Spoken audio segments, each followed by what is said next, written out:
olmasam garipsiyərsən? O qəmli gözlərin yaş dökərmi heç? O mənsiz dünyadan nə istəyərsən? O mənsiz gözlərin yol çəkərmi heç?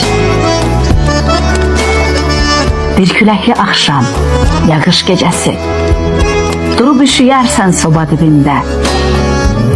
Onda boş qalacaq ömrün qışası, kimsə fit çalacaq əli cibində.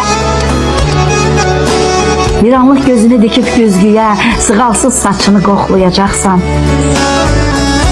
Təzə bir xatirə tapasan deyə köhnə əl çantanı yoxlayacaqsan. Ev səni udacaq əjdaha kimi, özünü 1000 dəfə qınayacaqsan. Soyuq otağında boş kaha kimi qalan günlərini sanayacaqsan. Doğmalar səninlə biri olmayacaq, elə ümidlərin qıracaq səni. Dərdini deməyə yer olmayacaq, qəbristan yolları yoracaq səni. Bir gün mən olmasam dəyişəcəksən. Dərdin yandıracaq səni od kimi. Bütün dünya ilə döyüşəcəksən, tənha qalacaqsan. Son ümid kimi. Məzarım üstündə güllər solacaq, sarmaşıq saracaq başdaşımı da.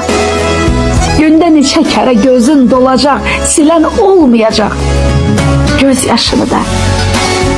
Bir gün mən olmasam qəribsiyərsən, o qəmli gözlərin yaş dökərmi heç? O mənsiz dünyadan nə istəyərsiz? O mənsiz gözlərin yol çəkərmi heç?